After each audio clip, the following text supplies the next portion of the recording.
Okay, we are live, everybody. Welcome to another Reasoned Live. I'm afraid you're stuck with me this evening as Darren has had some disasters with his MacBook, but hopefully we can bring the cheery MAGA energy to make it a good podcast. I sadly missed the note that we're all meant to wear MAGA hats, and Alex and Younes have got theirs. I don't have mine, but I'm feeling very, very patriotic today as someone who's an American citizen, so I really should have a Star-Spangled Banner around my neck.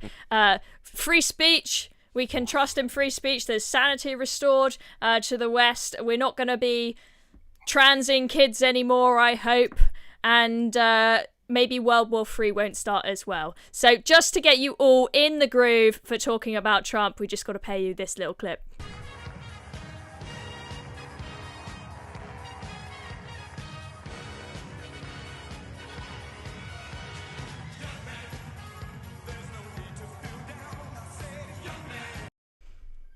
Are we all in the mood now? I love it. I love that. I was watching the full speech this morning. I mean, it was great. I've been up all night, but I was watching it this morning, and I saw that little moment. I was like, "That's just made my day." That just him doing that little, that little dance. Just brilliant. I love it. I absolutely love it. It's fantastic, and it's a lot better than. Do you remember the clip of Theresa May dancing that went viral one time? He's a lot better dancer. But anyway, as you can imagine, folks, we will be focusing on the US election this evening. We're going to shortly be speaking to Melissa Chen, who writes for The Spectator. She's going to be giving us all of her insights on the Trump victory. We are going to be looking at how the mainstream media, especially here in the UK, but also over in the US, is absolutely losing their cool, having a complete meltdown, looking at some of the hilarious videos of them crying their eyes out over news of the Trump victory. And we're also going to look at Kemi, our new Conservative Party leader, absolutely trashing David Lammy at PMQs today. PMQs is now getting a heck of a lot spicier with Kemi Badenoch in charge of the Conservative Party, that is for sure. So we are going to be talking all about it. So let's just kick off before we are joined with Melissa, just having a bit of a rundown about the US election. I mean, Younes, what do you think about the result? So I'm just going to give myself total credit, because I've predicted this election fully by myself. I told you they're going to win every single Younes swing is state. better than the pollsters. Yeah, exactly. He is. I told you they're going to win every single swing state. We're going to win big. We're going to win huge. And that's what we've done. And that was so obvious that was going to happen because, I mean, I looked at the polls, and there are different kinds of polls. There are like Democratic polls, and there are Republican polls, and there are polls of polls. And when you looked at the polls of polls, it was so clear that Trump is going to win. And I don't know why media made it sound like it was going to be so close. Because if you're actually a political analyst and you can look at the numbers, I said in my prediction, Trump is either going to win every single swing state, 7 out of 7, or the only one he might lose is Michigan. And Michigan was the closest one, but he ended up winning that as well. So, clean sweep. He's won the Senate. And also I think he's won the popular vote. So, I mean, for the next 4 years, Trump has ultimate power. Literally, he can do anything, and the Democrats can't do anything about it. The mainstream media, they're having a meltdown because they can't do anything about this guy. Literally, anything he says goes for the next 4 years. And I don't think it's even about the next 4 years because J.D. Vance is a formidable vice president. I wouldn't be surprised after Trump if J.D. Vance gets elected and then he's president for 8 years. So this whole MAGA movement could go on for 12 years. And I'm just really happy that Trump got elected. It's a new dawn. We really needed this. The world needed him. Americans needed him. Europeans needed him. The Middle East needed him. Khamenei is probably crying in his bed right now because he knows his days are numbered. Yeah, I mean, it's nice to start the podcast on a cheery note. Now, I have to say, at the end of the last podcast, the viewers that were watching last time might remember that you ended on a bit of a dismal note, Alex, and you made a bet with Younes insisting that you thought Kamala was going to win. So are you going to be handing cash over to Younes now? You've been proven wrong. I'm a man of my word. I'm a man of my word. My biggest worry, and so I think what's really interesting now, you'll see this if you're on Twitter, is people are putting up the votes over the last 4 or 5 presidential elections, and this huge anomaly which is Biden's presidential election, where he won by 20 million extra votes. And everyone's looking around going, there was something really off about that. So my worry was that it was going to be riggable, but of course it was too big to rig. You couldn't stop Trump this time. And I'm over the moon. I'm absolutely over the moon. This is it. I said this earlier on today, but it's a great day for biological women. There's now only two genders. We woke up this morning to two genders. I thought that was fantastic. It's a great day for normal gay people who are sick to death of feeling like the LGBT fringe movement has taken over their lives. They just want to be left alone, like JD Vance said. It's a great day for government transparency. It's a great day for peace. And frankly, it's a great day for politics, because that Kamala Harris was the worst politician I've ever seen. She was the most scripted. She was given the platform of all the legacy media, and she still managed She to didn't lose. sound like she was scripted, because you couldn't understand any of the words that were coming out. Did you see even that with the video of, teleprompt, it that makes she was no sense. Speaking on the phone, she was speaking on the phone, pretending to speak on the phone, and then she points out the phone and she's on the camera. Like, she's even the worst actress. She's fucking stupid, I swear. Yeah, the warmongers are having a very bad day today, and I can't wait. This is the most important election in modern history, and the wars will stop. Trump will get hold of things and really start smashing heads together. So I think, as Farage was saying, this is the most important election, and he's done it. He's absolutely done it. Well, Keir Starmer is probably shaking in his bed as well now. He's going to have a tough 4 years with Trump. Right. Now, us lot here, we're all, I apologise to the viewers that maybe we haven't got as much balance as you might want here. It would have been quite funny to bring on some angry lefty and have a debate with them about it. But all of us here seem to be quite cheery and happy about this. We're looking forward to the economic growth. We might expect the US to see them actually having a border, right? Kids not being medically transitioned, all stuff which, I think at least doesn't sound too controversial. But I don't know about you guys, but I've opened my phone today seeing, various group chats and whatnot of people I know sending messages, saying how terrified they are that this man who is, a misogynist, a convicted felon, a racist, is going to be in charge of one of the most powerful countries in the world. He's a person who cozies up to China and Russia. People are genuinely terrified. They're not just like, oh, I didn't really like the guy and his policies. They're genuinely terrified. Alex, what would you say to those people?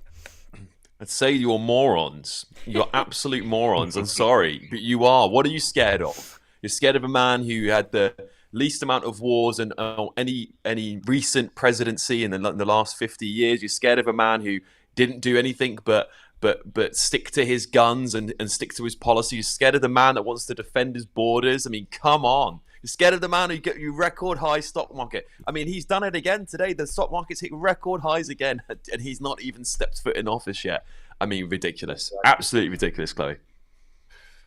Yeah. I was trying to invest in Dogecoin, Dogecoin from Elon Musk, because it was like on 13p, and I tried to invest in it, and then for some reason Coinbase wouldn't let me, and now it's surged, and I'm like, dude, what the fuck? I just lost like thousands of pounds I could have made there. But the thing is, the stock market was going through its biggest bull run ever under Trump. There was economic stability under Trump. There was no wars under Trump. And this is all after, in 2016, they told us he's the new Hitler. He's going to start World War III. He's this, he's that. But then again, it was the most stable time in modern period. No new wars. And it was all undone just because of COVID, which I happen to believe it was something done by Anthony Fauci and a non-profit organization that funded all these, biological weapons from Wuhan. And I really do think that was a strategic move to take Trump out, okay? I'm not trying to get into conspiracy theories. You can go and study it for yourself. If you connect the dots, it's not that beyond the realms of possibility. He was undone by COVID, and I feel like COVID was something that was done intentionally to take Trump out. And it worked. But then again, they'll try to do the same fear-mongering. I done a video on Reason. Oh, he's the new Hitler just because he had a rally in Madison Square Gardens. Well, what about Clinton? Clinton had a rally in Madison Square Gardens. Is he the new Hitler? But I just don't think people were dumb enough to believe this. And people are not dumb enough to believe this. And it shows in the voting. Well, I mean, some people clearly are dumb enough to believe it because there are still plenty that went out and voted for Kamala Harris. And now, Alex, I mean, I know you said that when I said what would you say to those people that are terrified, that you'd say that they're morons. And some of them will be morons, but, you know, I will be kind and I will say a lot of them. I mean, for example, I've just seen the family group chat from my family in America this morning saying how terrified that they are. And those are people who I know in my family. They're good people, they're intelligent, they're not morons. But they're not people who are actively involved in politics and actually, you know, say sitting down and listening to a 3-hour Joe Rogan interview with Donald Trump to actually hear his policies. These are people who just read the news. They read the mainstream media. And I understand why they would be scared given the kind of headlines that are put out. And I think what's really upsetting is the fact that after the first and then second, obviously the first one being the one that got all the media coverage, the Trump assassination attempt, that maybe the media would look at themselves and say, maybe the way we spoke about him had something to do with this. Maybe the way we speak about people is actually quite dangerous and endangering lives. But nothing seems to have changed, which I think is quite depressing, to be honest. Just going back to before we'll shortly be joined by Melissa, just talking about the polls. So the polls, they always seem to be inaccurate, and you know, part of that will often be down to the fact that the pollsters don't ask enough people. I mean, I don't know about you, but I've never been phoned up by a pollster. I've never been asked how I'm going to vote. So there's that. There's a small sample size. But I'm just wondering what you guys think about the notion that the polls are changed on purpose. Because I thought that it was interesting, a point that Trump was making on Joe Rogan's podcast, that in the last election that they showed that Hillary was way ahead rather than it being on the cusp, to make sure that Trump voters that were marginal didn't bother to go out and vote. If they thought, he's already lost it, then they won't bother to go out and vote. So he thought that the pollsters were messing things up intentionally. I mean, Alex, what do you think? Do you think that's just sort of a bit of a conspiracy theory, or do you think that genuinely happens? No, I tell you what it is, and it was really interesting. There's one pollster that got this absolutely bang on, and it was JL Partners. They're a UK-based pollster, I believe, actually. And what they said was really interesting. They said the polling methods that the mainstream media and all the old school pollsters have used are the same as they always do, which is basically phoning people and having a register of people to call up. Now, that is a very dated thing to do. It's a very dated thing to do. And therefore, they're getting this sort of, they're trying to be unbiased. So they're basically sampling people they already know how they're going to vote. But what JL Partners did is they went through apps, they went through games, they went through social media, and they got all of these different ways of getting people to engage with their polls. And what they found was a very different story. And they were ridiculed for putting their poll out, by the way, saying he was going to win by this big margin. And it's shamed. It's shamed again, legacy media shaming them. But I do think that there's possibly an element here, Chloe, of the Democrats wanting to get their vote out, wanting to get as many Democrats as possible to go out and vote for them. Because as we saw, their vote just didn't show up again today. They barely had, I mean, a lot of people are either swing voters or didn't. Those 20 million people just went missing. So, you know, I think when they say it's going to be closer, it means that they have this push and this drive for people to go vote Democrat, but it hasn't worked. Right, so we're now going to be joined by Melissa Chen. Let's bring in Melissa. Hi, Melissa. Hi. Sorry about the camera situation. I think it's a little messed up, but I'm in New York, so... No worries. Well, thank you so much for joining us. So for those viewers that don't know Melissa is a Singaporean journalist who's an expert in world geopolitics, and you've been on all sorts of places and lots of big news shows, Joe Rogan, and you write for The Spectator and other places as well. So you are probably going to be far more expert than us lot to tell us all about the Trump election. So it's great to have you here and to have your insight. This is one of the most amazing redemption arcs or comeback stories, I think, anywhere, let alone in politics. I'm hearing that this is also unprecedented, that somebody who lost an election actually comes back to win the presidency for the second term. And, it could only be a figure that was larger than life, and it had to be someone like Trump. It's the fallout from this election. I see all the think pieces now that are dominating our discourse. I see think pieces blaming Latino men they're starting to get blamed because I think they shifted. I know that Miami-Dade, which is the county in Florida, looks like that was a county that Joe Biden won the last time, 53%, and it's went to Trump. So there's a big shift in the Latino vote, and in particular, they're singling out Latino men. I just did a tongue-in-cheek post about welcoming them to the white supremacy club because the Asians and Jews are already there. And it just seems like white supremacy these days is a very diverse phenomenon. They're also blaming men because there is a quite clear gender divide in this election, and this also played out very symbolically in kind of the social media world, where you had Kamala going on very female-centric podcasts and podcasts like Call Her Daddy, and also she was interacting with people like Oprah, but she wouldn't go on Joe Rogan. And Trump was, of course, very comfortable in the Manosphere podcasts. He went on Lex Friedman, Joe Rogan, and Andrew Schultz, which is a very well-known comedian here in New York. So you kind of see this kind of play out symbolically as well, and turns out it's overriding on a very real phenomenon, and it's showing up in the data as well. Yeah, I mean, it's really interesting how race and sex have played into this election. And, I've heard a lot of women saying, I don't want to vote for Trump. He is a misogynist. He's a convicted felon. He's not for women. But I don't know if you saw, Melissa, that Megyn Kelly speech that she gave at one of his last rallies in Pennsylvania, where she made the case as a woman why women should be voting for Trump. So I'm just wondering, where do you think this idea comes from that Trump is anti-women? I think it's coming from this idea that Trump's rhetoric is just very hateful. They've played up his comments when that Hollywood Access tape went viral, where he says, grab them by the pussy. And of course, they kind of ignored the first part where he said, they let you grab them by the pussy. It sounds very crass. And Trump, of course, then said, this is just locker room talk. It's banter. Well, if you have male relatives and friends and cousins, that that's kind of how males socialize.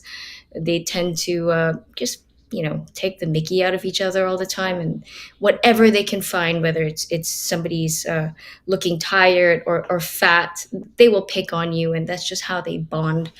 And a lot of the Republican media, the Democratic media, actually ended up seizing on this idea that Trump's rhetoric is just very hateful and divisive, and they leaned into it because women tend to prefer kind of kind, polite rhetoric, and this kind of thing really works them up. And so I think it convinced them that Trump was someone who's very hateful, and of course this was also accompanied by the very real fear of the abortion rights being eroded by the Republicans. So it turns out that abortion was one of the hot button issues.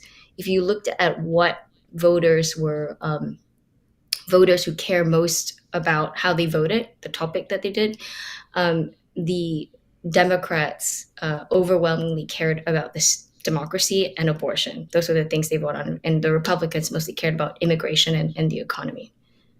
Yeah, and just for you, Melissa, I'm going to presume that you voted for Trump, and if so, what were the main reasons why you were compelled to vote for him?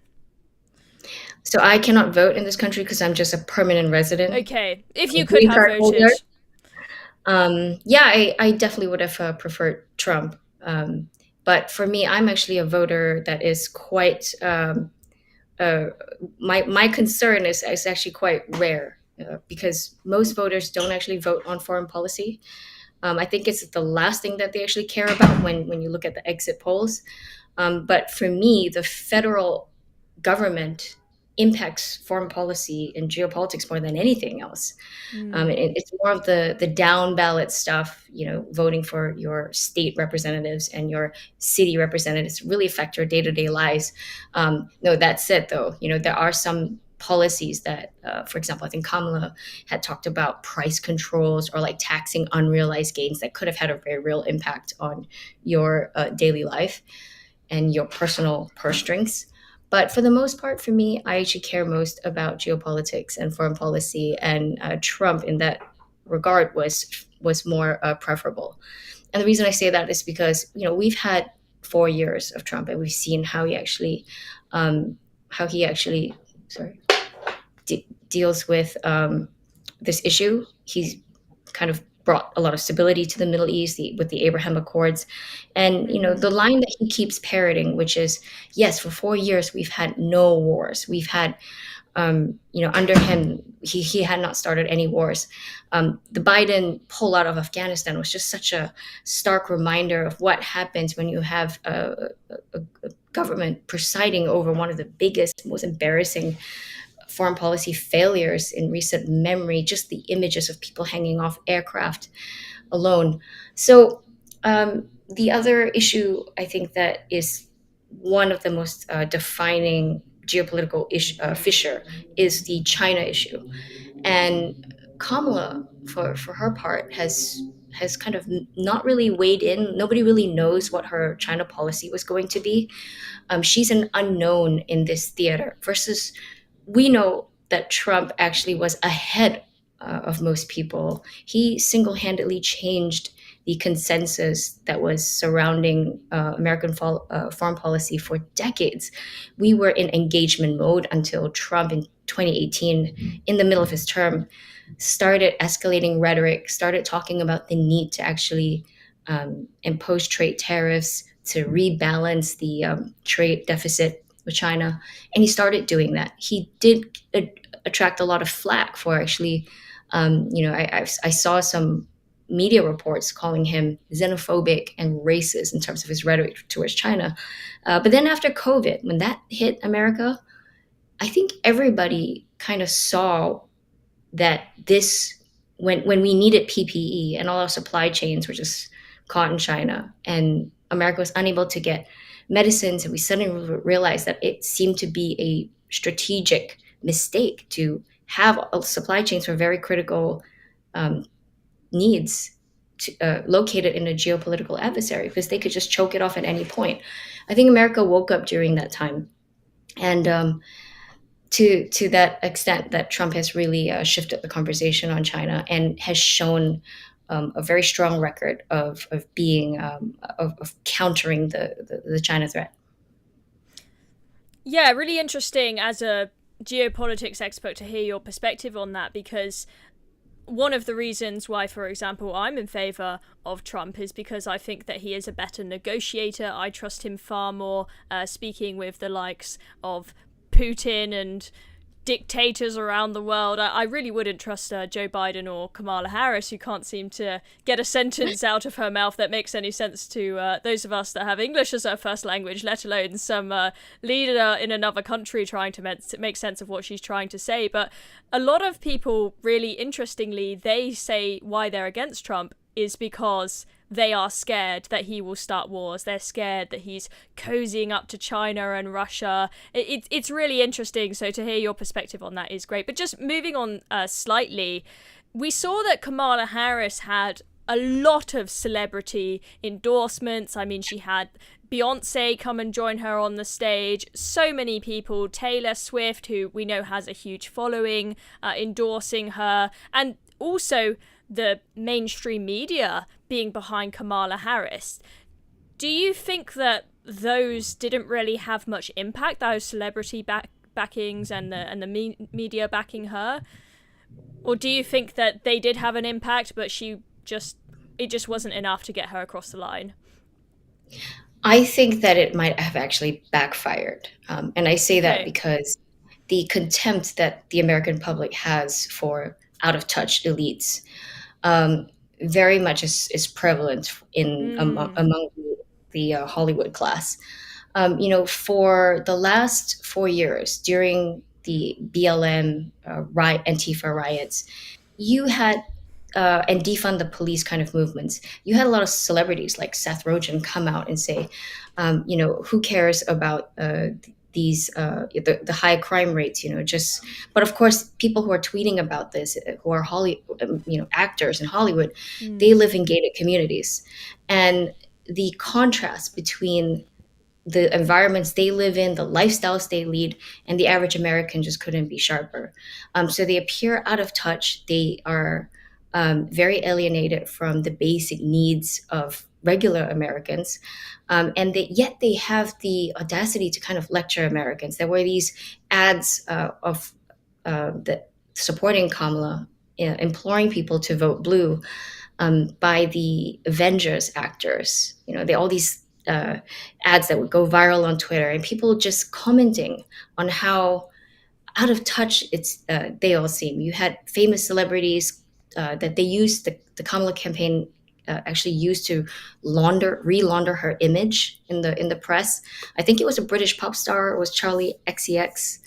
That was one of the first attempts at this that was very successful. You had Kamala's Brett trending, these bright green colors everywhere, memes, dances on TikTok. And they actually somehow made her look like a cool wine mom that's a little, crazy. And, the picture you paint of someone like that actually negotiating with Putin or Kim Jong-un is quite stark. But in the moment, to a Gen Z crowd that is very much used to TikTok virality, this is quite appealing. And so initially I was actually quite worried that the Hollywood endorsements would move things. But right after Taylor Swift's endorsement, which she actually piggybacked because on the divide that was caused by JD Vance when he said crazy cat ladies were the main voting bloc. She signed her letter that way. And you clearly saw the beginnings of what was going to be a new line in the culture war.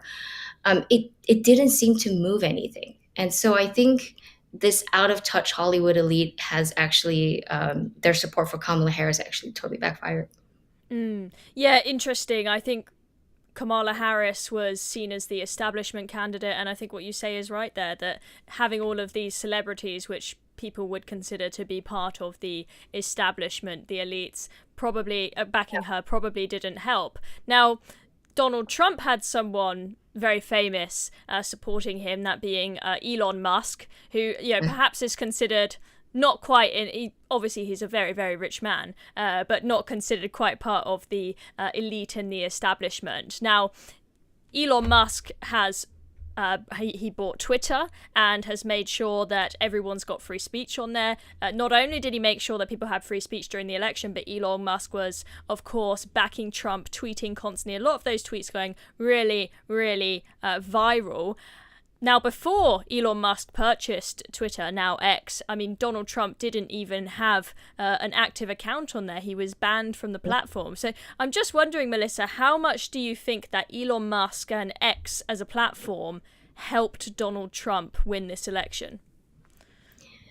I think it was a massive factor. In this election cycle, the American people finally had access to a social media platform that was that they were confident that there was no shenanigans. I mean, this is riding on the back of the Twitter files, where it was revealed that the Biden administration had colluded with intelligence officials and got them to request social media platforms to have censorship policies and to take down certain accounts, to take down certain posts.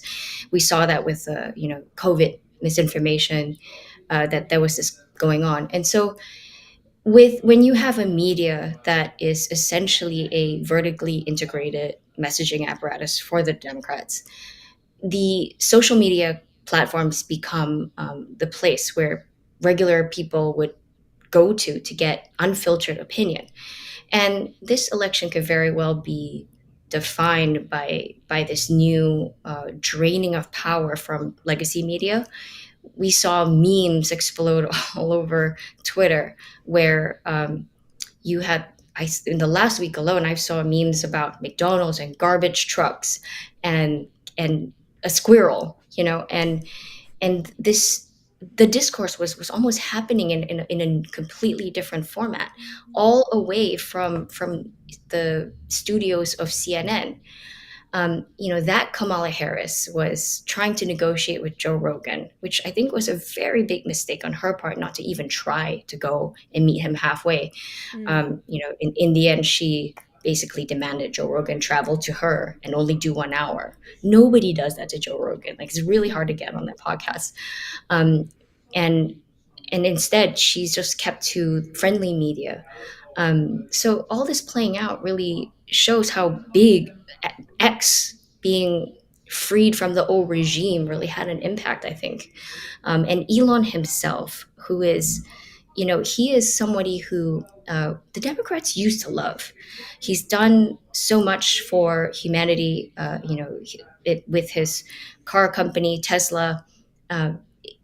Greening, right? This is part of the Democrats love the environment, and that's something that they care about a lot. And so you would imagine that they would embrace a man like Elon, who has done so much on that front, and also just dreamed big and took a whole new approach to lowering the cost of space travel. But his singular devotion to free speech and Twitter, I think, has alienated most of them. Yeah. No, it's really interesting how much of an impact we really could have Kamala Harris in the White House again if it weren't for Elon Musk saving the day with X potentially. So really, really interesting, and that is really interesting how lots of lifelong Democrats like Elon Musk, RFK Jr., etc., have made the switch over. They've seen the light. They're absolutely fed up of the Democrats after many years of supporting them. Well, thank you so much for joining us this evening, Melissa. It's been really fantastic to hear your thoughts on the election. Thank you, Chloe. It's also interesting that he's starting to care about the UK speech issue too. So crossing my fingers. Well, this is the thing: is Elon Musk, for example, I mean, when we had Keir Starmer here in the UK advocating people being put in prison for Facebook posts, when we had riots breaking out, a lot of us felt like Elon Musk was our last hope, the one man standing up for us. He was on Twitter attacking Keir Starmer for what he was doing for people in Britain, and he continues to make tweets when he sees stuff going on in Britain that is anti-free speech. So he's a great voice for both sides of the pond, I think. Totally agree. Thank you so much for joining us, Melissa. Have a good rest of your evening. Thank you. Thanks, Chloe. Welcome back. Brilliant interview. So interesting to hear it from so many different perspectives from around the world, because we look at it from a really Western, how's this going to impact Britain, how's this going to impact America, but to hear the dichotomy about China as well, I think China, it's brilliant. China virus. Fantastic. China, we gotta get China. But I love how Donald Trump was attacked for calling it the China virus, which it was because it came from China. But 100 years ago, the Spanish flu, no one had a problem calling it the Spanish flu. And you have no idea how many Iranians have literally messaged me today congratulating me on Donald Trump's victory, because Iranians are over the moon, because they know the Islamic Republic will collapse in the next 4 years. Look, I don't make a lot of predictions. I made a few predictions. I said that Trump is going to win. I'm telling you right now, the Islamic Republic of Iran will fall in the next 4 years under Trump's presidency, because what happened when he was president, they were close to collapsing, very, very close to collapsing. And then this idiot Biden comes and takes power. And guess what? He removes the sanction, gives them billions of dollars. And guess what they do with the billions of dollars? They go and sponsor Hamas and they sponsor Hezbollah. And that's why we have the mess we have now. They embolden Russia and everything. So I feel like the biggest winner, it's like the world won. This is the thing. Trump's victory is world victory. And these people in the West, like some of these woke mind people, they don't realize how big this is. This is big for America, because now their economy is going to improve, but this is also big for the world. This is a huge moment in history, and we're going to look back in this moment, and we're going to be like, wow, that was a huge moment. Yeah, exactly. I mean, Brits have got great reason to be interested in this US election, because I think this is potentially going to have a big impact on us. I think if we had just on the free speech issue, amongst other things, well, peace and whatnot, but the free speech issue, if we had Keir Starmer and his chief of staff who wants to kill Elon's Twitter, and Kamala Harris ganging up to get rid of X, I mean, you know, God help us.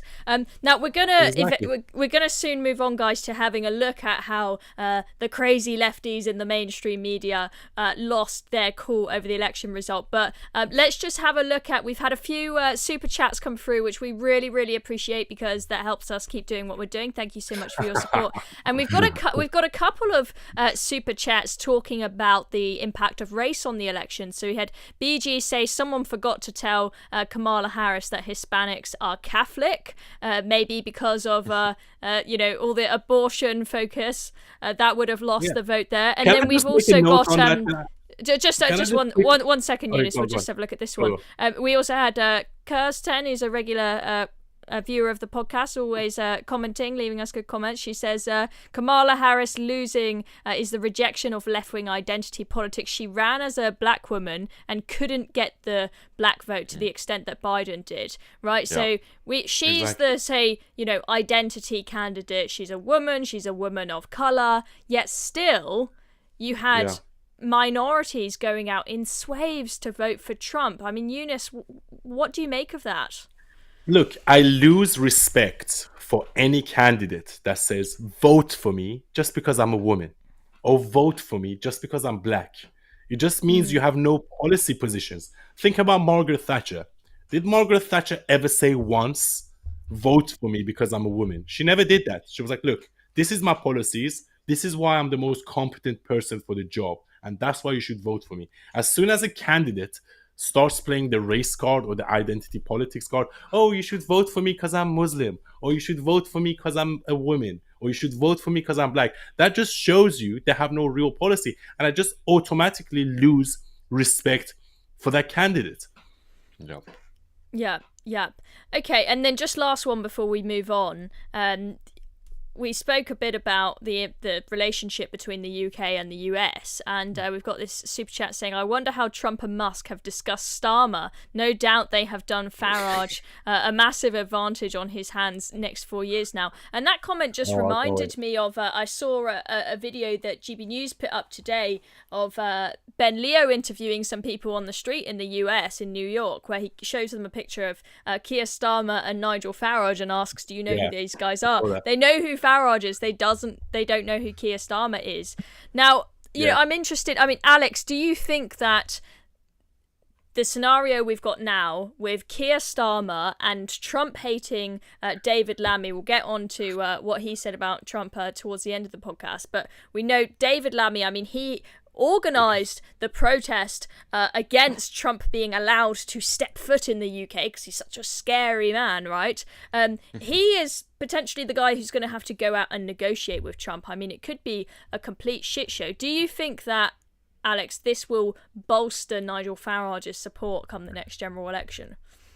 Well, I think what it will do is it will make Nigel Farage's position in Parliament ever more important.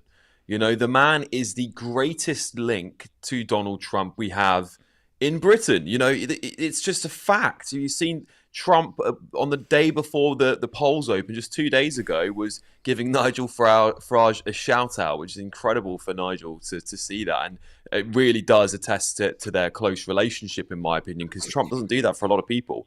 So I think it will put Farage in a really strong position. Now, we know, as much as you know, that Keir Starmer would rather eat his own hat than ever let Nigel Farage have any power or any position in the British government. Now, you know, I think that plays into Farage's hands quite nicely, because if you know, Starmer wants to have any strong relationship with America, and let's face it, he didn't get a lot out of Biden. Him and Lammy flew over to America twice and left empty-handed. And if he's going to want to get anything out of Trump, he's going to need all the help he can get, especially because his cabinet is packed full of people that have called him a Nazi and a racist and a bigot and a rapist. Emily Thornberry doubling down on those sorts of things today. So, you know, he's going to need it. He's going to need it. I hope it does Farage really well. I'm sure it will. And I'm sure Reform today will have seen a boost in numbers. Yeah, but Donald Trump already said that he's not going to deal with Keir Starmer and David Lammy. Didn't he say that?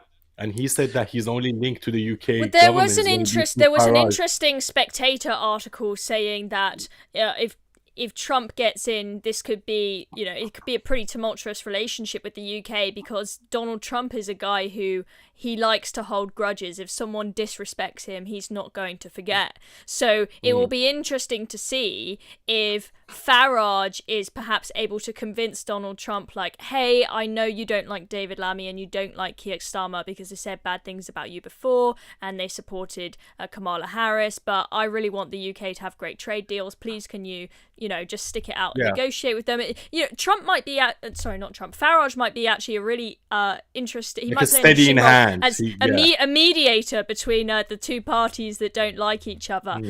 But anyway, but then the policies of the Labour government is going to contradict Trump's policies, and that's why I actually quite feel sad for Britain now, because they got this amazing opportunity to prosper, but now we have Keir Starmer, which is in the pocket of the globalist, so we cannot actually take advantage of the huge opportunity. Because look, Trump is anti-EU. He doesn't like the European Union.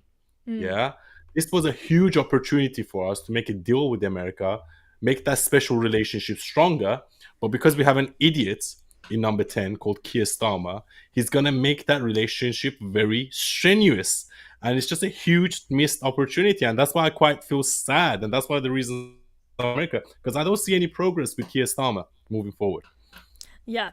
Anyway, moving on, we are going to take a look at how the lefty mainstream media have been very, very upset about the Trump election. There are many examples. I'm sure if you go on Twitter, you will find even more of them. But we're just going to show you a couple of examples of how the lefties in the media have really been, let's just say, a bit traumatized about the election result that we found out this morning. So first of all, we've got the Rest is Politics podcast with Alistair Campbell and Rory Stewart. I think kind of the idea when they made that podcast is that you've got someone from the Labour Party and someone from the Tory Party to make it a balanced podcast. But I mean, I think you'll figure out from this video that it's quite a lefty podcast. As Dominic said earlier, it does look like women have not turned out in the same numbers as expected for her. No, it's completely fascinating. I mean, and of course, when a result happens, you rewrite history. If she was currently winning, we'd have a very good answer for why she was winning. Abortion would be number one. Number two, she had much more money than he did. 3 times. Number three, she had a real ground game. People were very clear. All my friends out in Pennsylvania, Michigan, Wisconsin, Trump's people were nowhere to be seen. Were swamped with Democrats, leafleting, hitting every door. We had Anthony say in the first part of the show that there were almost so many Democratic volunteers out, they couldn't even find doors for them to knock, right? Add to that a whole series of narratives about a campaign where she didn't really do anything wrong. She barely put a foot wrong during the campaign. And where Trump has been convicted of over 30 felonies, he's been responsible for the January 6th insurrection.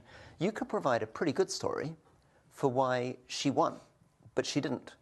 Which then means that we need to and my friend Lichtman, you were teasing me about my friend Lichtman, he also called it for Kamala Harris, and he would have said, no, it's nothing about that. It's also about the fundamentals. The economy was going reasonably okay in terms of GDP per capita. There were no major scandals. There were no major foreign policy catastrophes. So actually, in terms of basic competence over 4 years, the incumbent, Biden, had ticked a lot of boxes. So all of that, I mean, this is your business as a historian. But aren't there a couple of things this sort of counts. She's ticked a lot of boxes in terms of competency. Hang on, Younes. We'll get there. Ticked a lot of boxes in terms of competency. What about the illegal migration? Not done great there. Anyway, before we talk about that, just one more video. This is Boris on Channel 4 calling out Channel 4 for their bias and skew during the election. Take a look at this. Here's Channel 4 News, run by Ian Katz, sitting here during the same old stunt that you tried in 2004, where they're taking a massively skewed approach to a US election. I'm asking you to account for your actions. Hang on, I'm not standing for election here. Am I, Stormy? Am I standing for election? I have a simple question. If you want me to stand, children? I have, yes. But would you leave your daughter alone with Donald Trump? Look, I mean. But the whole reason I asked the question. I don't see why. I don't see why not. All I can say to you is that my experience of Donald Trump. So you would. Yes. And my experience of Donald Trump is that when I've known him, and I hear what you're saying. Maybe I'm wrong, but he has been courteous, he has been polite, and he denied an election that he lost. What does it matter if he's courteous if he can't accept the results of democracy and the American voter? To bring a porn star. They actually had to bring a porn star on live TV to say how much of a bad guy Donald Trump is. A porn star that got paid $125,000 for one night of sex. Like, what better deal can you have as a porn star or as a prostitute or whatever? And wasn't that, sorry, the other video, the one before, the guy, I forgot his name, wasn't he the one that was saying, oh, Kamala Harris is going to win so big? What was it, the guy that looks like a skeleton? What's his name? Rory Stewart. Yes. He was like, oh, Kamala Harris is going to win so big. And you know why? It's going to be because of abortion. Women are not going to vote for him. And I love how glum these guys look. Because they're wrong. They live in their own bubble, this mainstream media bubble that is bursting so hard. Because why? Because people are switching. They're not watching mainstream media. They're watching Reasoned. They're watching Joe Rogan. They're watching, PBD, Patrick Bet-David, Valuetainment. All these people are not taking mainstream media seriously anymore. Well, I mean, Younes, it's a really good point you make there. Of people are switching to watching things like Joe Rogan, going on X, and all of this. But that's not just a switch from making up your mind from looking at mainstream media versus looking at social media, looking at YouTube, looking at podcasts. Rory Stewart, he made the point there. He's like, why did Kamala lose? Because they leafleted every single door. They were so good. Trump and his lot, they weren't out there to be seen. This makes no sense, right? Voters are far more this is not the olden days anymore, where the way you win a campaign is just by putting leaflets through people's doors, right? They clearly haven't woken up to the fact that, all these viral moments. I mean, Younes, you made a good point in one of your videos, and one of the reasons why Trump was going to win so well is he's just been brilliant with these viral moments. The McDonald's thing, so easy, yet so effective. The garbage truck, that is how you win an election. You'll reach far more people with that McDonald's video than you ever will by putting leaflets through doors. Yeah, exactly, 100%. And these people, they live in 20 years ago. And I'm telling you, the only reason mainstream media is surviving is because of the boomers, and it's because of the ad revenue they get from like sports or something else. No one is watching mainstream media anymore. No one is watching the news anymore, especially people from our generation. Yeah, our grandparents might watch it, maybe our parents, but that's the dying generation. And unfortunately, they haven't made this switch to realize that people like populist, they like unfiltered, they like unpolished, and they like raw commentary. They don't like this idea of a pundit or a presenter coming reading off a line that also like another 20 pundits are reading the same teleprompter from a central news agency. People can see through that now. These things get exposed on X. People are a lot smarter. Why? Because we have an access to an open flow of information. Alex? Yeah, I think some of the things Rory Stewart said there were, as you said, very, very pertinently, Chloe, completely out of touch with modern day politics. Now, one of the standout things about this election, which we as Brits won't hear very much because, we're not so digging into the data where Americans are, but one of the really interesting things about this election is that the under 30 vote, which is traditionally exceptionally high for Democrats, we're talking normally around 80%, was only just over 6 points in favor of Kamala. So we're talking about half of the younger generation coming up voting for Donald Trump. That is an incredible turn. An incredible turn towards conservatism, towards Donald Trump. So I think what they're really underestimating here, the people they never calculate, the young people they never calculate, all of whom seem to be registering very in their droves as Republicans and voting for Trump, are having actually an impact in this election. They banked on young people just backing them because they had celebrities twerking on stage for Kamala Harris. What they didn't bank on is that young people are actually quite intelligent and do get a lot of their information from places like TikTok and Instagram, where Trump has dominated. And I think there's something to be said about that. Yeah, now we've had a comment saying Rory Stewart is a raging liberal who is completely out of touch. Couldn't agree more. Supposedly a Tory, but not sure about that. He's not a Tory. Absolute wetter. Right, anyway, before we will move on shortly to Kemi Badenoch at the Dispatch blog, absolutely slamming David Lammy's comments about Donald Trump. But before that, I just want to show you a couple more hilarious videos. So we've got the absolute shock horror from CNN when they see an empty map when looking for counties where Kamala Harris did better than Joe Biden. Take a look at this. That the vice president is overperforming Joe Biden in 2020. So we can show you that as well. We just bring that out here. Harris overperforming in 2020. Holy smokes. There you go. So let this go away and see if there's anything on the east side there. Literally nothing? Literally nothing. Literally not one county? By 3% or more. At least. He's like, it's not loading. It's not loading. What's going on? And then just one more before we react to that, guys, is there was, just moving away from the mainstream media for a second. So we had here in England, we had in York, these are the lefty loonies out on the street who are terrified of Trump protesting.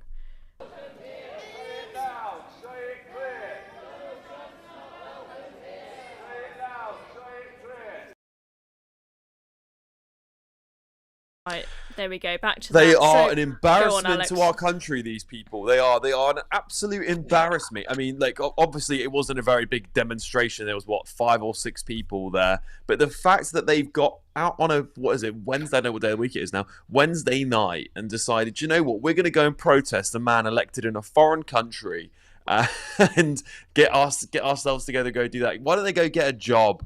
That's what I want them to do. Go and get a job. Get a life, more importantly. Exactly. And guys, I just want you to go and watch, because I was watching the live stream of PBD podcast. I don't know if you know this guy, Patrick Bet David Valuetainment. He's fantastic. And I was watching it last night, and this guy came on called Cenk Uygur. And if you know who Cenk Uygur is, he's the founder of the Young Turks, and sometimes he goes on Piers Morgan, and he's got Trump derangement syndrome, and he's very pro-Palestine. And honestly, I thought they brought him up online as a joke, because when Trump won, the guy looked like he was about to cry. He did. Like, honestly, go and watch that clip. He's like this. And what's really funny of Younes is that he's on this big screen, isn't he? They were like, look, you're the one that always speaks about unity. You're the one that always says the other side is a fascist. Okay, Trump has won now. Let's be united. Why don't you want to be united? And this guy, I keep forgetting his name. The Polish guy, the guy that's very anti-immigration. I've got him on Instagram. I'm sure you know him. And then it was like, dude, you're the one that always speaks about unity. But then when Trump gets elected, you don't want to be unifying. You want to outcast him and his supporters as Nazis. So in reality, you're not a unifying figure. You're the one that's causing division. And then you pretend the other side is causing division. If you want to be united, let's all be united. Let's all get behind Trump. Let's all, make America great. But you wouldn't do that. Why? Because you got Trump derangement syndrome. And I encourage all the viewers to go and watch that clip of Cenk Uygur on PBD podcast, because it exposes the left. The left pretend Trump supporters are the Nazis, but in reality, they are the fascists, or they are the communists, or they are the whatever you want to call it. But they project what they are onto the other side. Yeah. I mean, there's one X account which after the whole Sky News calling it a Nazi rally, basically, because it was in the same venue where a Nazi rally once took place. Someone keeps posting on Twitter, like, for example, a picture of Hitler eating dinner and then Trump eating dinner and being like, look, both of them eat food off a plate. And then there's another one where it's like, look, Trump is wearing a tie. In this picture, Hitler's wearing a tie. They are the same. They are both Nazis. But anyway, jokes aside, on that point there that you make about left-wing hypocrisy, Younes, and this idea of unity and diversity and inclusion that they're all obsessed with. Let's talk about Kemi. Let's talk about Kemi Badenoch now, because Kemi Badenoch, she was made leader of the Conservative Party, and you had Dawn Butler come out and say, well, she shared a post on Twitter saying that she is white supremacy in blackface. I mean, and there were other tweets and whatnot as well. I mean, it was absolutely horrible, and it just goes to show that they only like diversity so long as there is no diversity of thought. But the reason why I bring up Kemi Badenoch is because she had something to say in light of the Trump victory. Let's take a listen to this. So I would like to start by congratulating President-elect Trump on his impressive victory this morning. The Prime Minister and the Foreign Secretary met him in September. Did the Foreign Secretary take that opportunity to apologise for making derogatory and scatological references, including, and I quote, "Trump is not only a woman-hating, neo-Nazi sympathising sociopath, he is also a profound threat to the international order. And if he did not apologise, will the Prime Minister do so now on his behalf?" Mr. Speaker, there will be many issues on which the Leader of the Opposition and I disagree, but there will be issues that do unite this House on national security and Ukraine, and I do look forward to working closely with her on that, and I will provide her with the information that she needs to discharge her duties. That's the right thing for the country, and it's far more important than party politics. And the Foreign Secretary and I did meet President-elect Trump just a few weeks ago for dinner for about a couple of hours, and we discussed a number of issues of global significance. It was a very constructive exercise. Okay, on, so Younes. quick thing I want to say about this, because I'm actually quite passionate about this issue, yeah? It was the Democrats that overthrew a democratically elected government in Ukraine, because that government in Ukraine was pro-Russia. In response, Russia invaded Crimea, okay?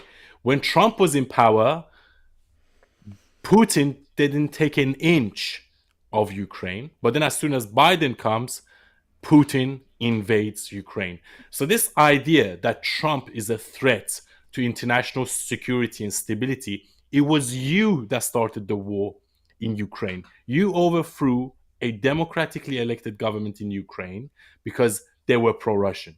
Yeah? You are the one that started the war with Israel and Gaza by removing the sanctions from Iran. You are the ones that started ISIS by funding the opposition leaders to Bashar al-Assad. So this idea that Trump is this, he's a destabilizing figure, but it was the Democrats in recent history that started all these wars from Ukraine to ISIS and to Gaza. So I just don't know what they're talking about, and I just don't understand why there is not someone in the House of Commons to call them out on it. Say, listen, you're the one that caused this war, so why are you blaming Trump? Well, I mean, look what happened to Farage when he suggested that maybe the West poked the bear, as he said. I mean, everyone said that he's a Putin sympathizer and he was just attacked left, right and centre. So it's not an easy thing for them to talk about. But I'm really interested to see what happens in Ukraine now that Trump is in. I mean, we could potentially see the war ended there quite quickly, because Trump has said many times that, I could end that war in a day. And he said he was talking about it on the Joe Rogan podcast. He said, people are asking me how am I going to end it? And I'm not going to show my cards and say exactly what I would say to Putin. He's got to show him that at the negotiating table. But I trust that Trump is a good negotiator. Now, that might mean a few little parts of Ukraine end up being given over to Russia. But if that means, lives don't keep ending and we keep having to throw a ton of money there. But it's going to be such a fuck you, I told you so moment. If Trump manages to end that war, maybe potentially even within the next few weeks, like that, after it's gone on for years under the Democrats, I think that would be quite something. Alex, you got any thoughts on that? Of this, Alex? Yeah, so I think Trump's going to do. I mean, look, we've already seen in his first 24 hours that the stock market has bounced to record levels, which I think says something about Trump's influence in the world. And, the American economy is closely tied to the global economy.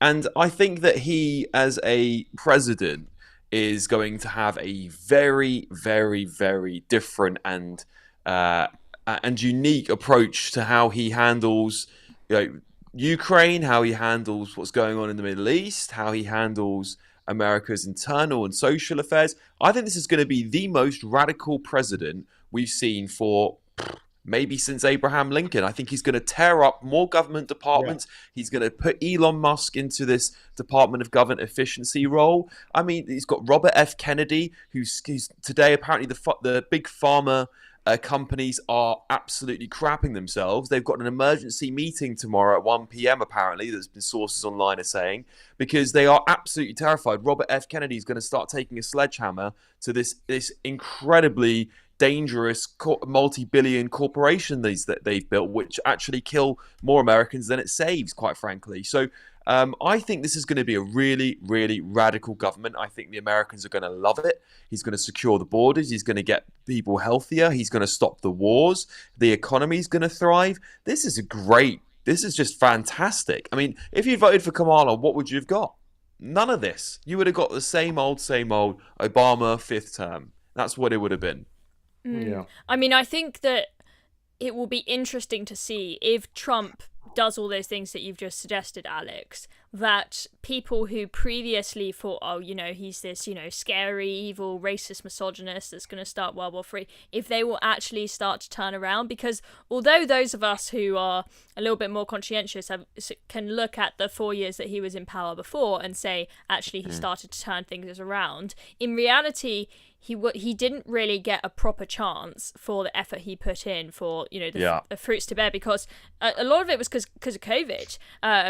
For example, I mean, he slashed down the business taxes massively, and actually from like 40-something% to 21%, and saw revenue start increasing, more businesses growing. That's just one example of many where Trump was really starting to create some great economic growth, and of course lots of jobs in America. But then COVID happened, and that kind of stopped all of the work that he had set great foundations for, and that was such a great shame. Not to mention he was facing all this litigation and whatnot. So it will be really interesting to see what he does this time, and if he makes America so great, will they still be able to turn around and say the same stuff that they've been saying all of these years about him? I don't know. It'd be interesting to see what happens at the next election. I mean, he says this will be the last time that he's president, but whoever he puts forward after, it'll be interesting to see if they do just as well as he has done in this election. Yeah, I mean, all I would say is that I think that Trump underestimated the deep state in America before in his first presidency. I think he went in a little bit naive. And I think now he understands this is how the system works. He's been a politician now for over 8 years, well, including the times he was running before. So he's been a politician for a decade. And I think he understands now what he's up against. And what we do is us conservatives, I say that with a small c conservatives, we have a habit of not putting in place guardrails for when we're out of office. And the left come in and they regulate. And it's very hard for us to turn a big ship around. So I think Trump is going to be the most radical small c conservative in the world, and it's going to show us how we do it. Yeah, and sometimes I wonder, what if actually Trump won 2020? Because I feel like if he actually won 2020 and there wasn't the whole scandal with the voting and the cheating and everything, I think the Gaza war wouldn't have happened. The Ukraine war wouldn't have happened. The Islamic Republic of Iran would have probably been gone. But then the problem is now he's been handed a mess. He's been handed the mess in terms of the Gaza war. He's been handed the mess in terms of the Ukraine war, and he's been handed the mess in terms of Iran. So he's going to have a big, big challenge in his hands moving forward. Yeah. Great. Well, I will just have a look at a few comments before we end the stream and let everyone get on with their nights. So Ashley says, I couldn't believe Trump, remained up throughout the count. Considering Trump's age, it would be tiring, but he really cares enough. Kamala learned, didn't matter if you lost, you ought to have stood by your supporters. So, it's interesting with Trump's age. Trump is not that far off Biden age-wise, but the difference in both their mental and physical capacity is just absolutely astonishing. And, you know, a lot of people have tried to disregard Trump, to say, oh, he shouldn't run on the basis of his age. But I mean, Trump was saying in his podcast with Joe Rogan is like, he knows a guy that's like, you know, an amazing businessman, super high up guy who's 89 and is so sharp, and both mentally and physically. So 79, Chloe, not 89. 70. I'm not talking about Trump. I'm talking about one of his friends that he was talking about. Oh, yeah. So it's interesting. I know we say age is just a number, but I do think that is the case. You know, we got to look. You could have someone who's in their 60s, who gets some sort of condition and then is not capable. But you know, Hunter Joe Biden obviously. Hunter Biden is the one that is not a mental acuity with all the crack he's done. Yeah. Anyway, just a couple more comments. Paul Ford says, "Look at that front bench. What an embarrassment." Now, I was gonna say, if we in that video, I don't know if anyone else noticed, both Angela Rayner and Rachel Reeves were having the most awful hair day. I mean, Angela Rayner, I think she just came out the shower, and so her fringe was just like flat on her forehead, and then Rachel Reeves's fringe was like all over the place. I mean, honestly, they are such a mess. They can't dress themselves. They can't take care of themselves. Can I just take credit for another thing? Yeah, you know, a month ago I said I'm supporting Jenrick, and then 3 weeks ago I said I think the whole race is tilting towards Bednock, and now Bednock is won. So I feel like Bednock is a good leader for the Conservatives, because I feel like Jenrick was more of the same of the whole Sunak, Cameron, blah blah blah. I think I like Bednock. You know, the reason why I like her is because I find her quite more honest than the other politicians, and also she's a black woman, but she doesn't act like I'm a black woman like Kamala Harris. Like, oh, vote for me because I'm a black woman. You know, she doesn't do that, and that's why I respect her. And that's why Dawn Butler hates her. I mean, I was fairly torn between the two candidates, but what I did know for sure is that PMQs would get a heck of a lot spicier if we had Kemi at the dispatch box, and I think that she's shown that today. Speaking of the Commons, and speaking of... That would be the one. Yeah, speaking of the Commons and speaking of reform, I just wanted to end with this last comment from Ashley again, saying, did you guys see the video of Richard Tice asking a Labour MP if they had heard about the rumours of farmers contemplating suicide? I don't know if you guys saw this video. I don't have it up right now. But no. Richard Tice, so he stood up in the Commons speaking about this tax on farms, right? So farmers who normally would hand down all their land to their kids, and you know, Jeremy Clarkson was saying a lot of farms are worth sort of in the range of like 15 million, but they're very cash poor, right? And so farmers are thinking, well, I need to hand this farm down to my kids. I don't want them to have to sell it. And, you know, I've put all these years into teaching them how to run the farm. But they're going to have to pay hundreds and hundreds and hundreds of thousands to HMRC under Rachel Reeves's new rules. That's just not possible. They won't be able to afford it. So you've got farmers apparently thinking, old farmers thinking, I might commit suicide before Rachel Reeves's policy comes into place, because else that's it for my farm. My kids won't be able to have it, right? Which would obviously have a huge impact on their family, and which I think is absolutely horrifying. So Richard Tice asked this question in the Commons, and I mean the response, I mean they just shut him down and were like, how dare you use such vile language and say such a vile thing. They did not actually engage at all in his question, and they made him out as some kind of malicious human being for asking a question and bringing up the topic of suicide. But I think it's a really important point to ask, and they might laugh at Richard Tice now, but they won't be laughing when we hear in the news in a few months' time that farmers have started toppling themselves just because of Rachel Reeves's tax plans. I mean, Alex, what do you think of that? You know what? It's actually devastating to hear it, because, you know, I know there's a lot of people who are really, really struggling right now. Of course, it's not just farmers, but there's something so special about farmers. We have traditionally been a country of farmland and of farmers, and it's part of our cultural heritage. But not only that, farmers are so important to our national security and to our food chain. We need them to eat, for God's sake. I don't want to import every bit of food from abroad. It's such a terrible, terrible thing for us. And our farmers need protecting. They need looking after. We need to support them. I hope they get this demonstration going. And but if anything, Chloe, this is another nail in this government's coffin. It's going to be an early death for the Labour Party at this current rate that they're going. They've gone after anyone and everyone that isn't somebody who's unfortunately deciding not to work, even though they might be of good health. Younes, last word before we finish. Oh, Younes, you've gone quiet. We can't hear you. You're muted. Oh, sorry, I was on mute. There we go. So, yeah, so I was wondering why. So the first thing is, when a government increases taxes, what the rich do to avoid inheritance tax is that they set up a trust fund and they transfer everything to the trust fund so they don't pay taxes. Another thing they do, they just leave. So this Labour government is either going to make people a lot more sneakier, or it's just going to get a lot more people to leave, because now a lot of farmers are just probably going to put their farms or their assets all in a trust so they don't have to pay taxes on it. That's why raising taxes doesn't work.